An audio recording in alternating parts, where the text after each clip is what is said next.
Viewers, আমরা এতক্ষণ এই ঘরের ব্যাপারে আলোচনা করলাম। আমাদের ফারুক ভাই এই ঘরের ব্যাপারে এতক্ষণ পর্যন্ত আলোচনা করলেন। একটা ঘর বাঁধতে কী পরিমাণ সাইজের একটা ঘর বাঁধতে কত টাকা খরচ হবে সেই ব্যাপারে এতক্ষণ আলোচনা করলেন। যে ফারুক ভাই, জি ভাই, এই আপনি যে ভাইয়ের সাথে আলাপ করলেন ঘরের ব্যাপারে, কি কত বন্ধের বা কয় হাত বাই কয় হাত ঘরের আলাপ করলেন? 30 হাত আর 14 হাত। 30 হাত বাই 32 হাত আর 14 হাত। 32 হাত বাই 14 হাত। এই ঘরের কত খরচ যাবে বলছেন ভাই? ভাই বলল যে 1,30,000 টাকার মতো। ভাই বলল 1,30,000 টাকা। এটা ইনক্লুডিং, মানে একেবারে মাল মেশিনারি সব সহ।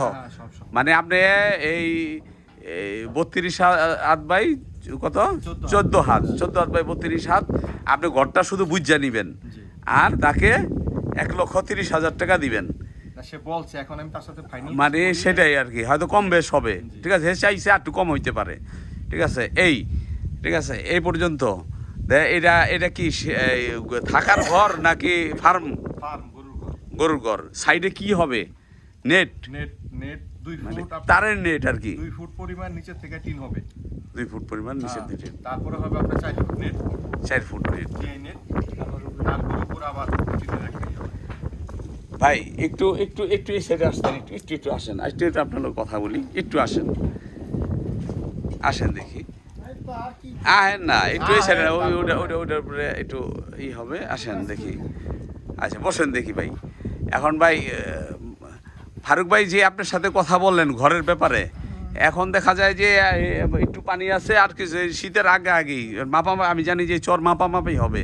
অনেক এই মালিক আছেন, তারা সবাই আসবেন, এই চরটা ধরে মাপবেন। মাপার পরে তারা সিদ্ধান্ত, অনেক চর অনেক জায়গা হবে, অনেক উদ্যোক্তা আসবে, তারা খামার তৈরি করবেন, অনেক শেড তৈরি হবে। আপনি দেখা যায় যে নিঃশ্বাস ফেলানোর সময় পাবেন না, ভাত খাওয়ারও সময় পাবেন না আমার ধারণা মতে। তাই আপনি যে ভাইকে যে কত 32 হাত বাই 14 হাত বলছেন যেইটা, এর থেকে কি আর একটু কমানো যায়? এটা কিন্তু অনেক ভাই আরও শুনবেন, অনেক উদ্যোক্তা ভাই আপনার সাথে আলোচনা করবেন। মানে শেষ কত কিলো বলা যাবে ভাই? ওটা আপনার শেষটা এই বলেন। জি, তারপর আরেকটু যদি বলতেন তাইলে আপনি। হ্যাঁ, আচ্ছা ঠিক আছে ভাই, তাহলে আপনি এক কাজ করেন, আপনার মোবাইল নম্বরটা বলেন। অনেক উদ্যোক্তা ভাই এসে আপনার সাথে যোগাযোগ করতে পারেন এই চর ভাগ্যকুলে। আপনার মোবাইল নম্বরটা বলেন। মোবাইল নাম্বারটা তো কইতে আমার কি লাগবে দেন। ওই আমার মোবাইলটা না দে, মোবাইলটা দাও। নাই মোবাইল সিম হারাই গেছে, তো নতুন সিম লইছি। মোবাইল শো হারাই গেছে। আচ্ছা লন দেখি ই করেন। খালেক ভাইয়ের কি, খালেক আঙ্কেলের কি মুখস্থ আছে? না ভাই জয় কো বলে কো আরো দি মোবাইল দাও আরে মোবাইল সমস্যা। ওনারা আবার কিন্তু আত্মীয় লাগেন। আপনি কি রাখেন জানি? খালেক আঙ্কেলের সম্বন্ধী লাগেন আমার জানা মতে। ঠিক আছে, যাই হোক, ওনারা বোন জামাই আর সম্বন্ধী, ওনারা করবেন। এখন কার নাম্বারটা দিতেছেন? আচ্ছা দেন, ওনার নাম্বারটা একটু মুখে বলেন দেখি। দেন তো ভাই একটু, কল দেওয়াই দিছে। আচ্ছা দেন তো দেখি এটা। আপনার নাম্বারে উঠে কল দিন। এলন আপনার নাম্বারটা আগে দেখি। আচ্ছা যাই হোক, আমরা উঠাইতে থাকেন, আমরা বলতে থাকি যে আসলে এই যে চরটা আপনি দেখতে পারতেছেন কি সুন্দর মাটি। এটা হইল এই চরে পানি ওঠে না, এটা অত্যন্ত উঁচু চর। ওই সামনে আরও উঁচু আছে। এটা হলো খালেক আঙ্কেলের বাসা, আপনারা দেখতে পারতেছেন। এটা হলো খালেক আঙ্কেলের বাসা।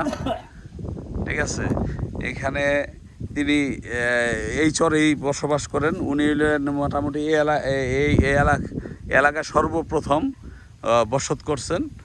ঠিক আছে, উনার উসিল্লা ধৈরাও অনেকে আসতেছেন, অনেক ইউটিউবার ভাইয়ের উসিল্লা ধরে এখানে উদ্যোক্তাদের বিভিন্ন রকমের শেড তৈরি হইতেছে। এই যে একটা শেড তৈরি হইতেছে, তারপরে এর আগে আমরা দেখে আসলাম আরও একটি শেড তৈরি হচ্ছে। ঠিক আছে, এই আশা রাখি আশা রাখি এইবার শীতে উদ্যোক্তায় ভরে যাবে এই চর ভাগ্যকুল। আপনারা যারা দর্শনার্থী বা যারা খামার করতে এখানে আগ্রহী তারা আসবেন, তারা ঘুরে ঘুরে দেখবেন এইটা। জি, আমরা মোবাইল নম্বরটা আমরা দিতেছি এখন।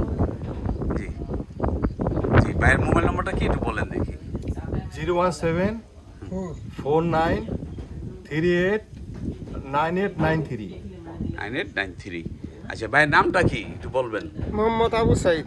মোহাম্মদ আবু সাইদ ভাই, উনি হইলেন এই যে ঘর তৈরি করেন বা শেড তৈরি করেন, বিভিন্ন রকমের শেড তৈরি করেন, ঠিক আছে? যে ওনার সাথে আপনারা যোগাযোগ করতে পারেন যদি এখানে আইসা আপনারা খামার করতে চান, মুরগির খামার, হাঁসের খামার, গরু ছাগলের খামার এবং কৃষি খামার, ঠিক আছে? আপনারা সব কিছু এখানে আইসা করতে পারেন। সবাইকে ধন্যবাদ দেখার জন্য। আসসালামু আলাইকুম।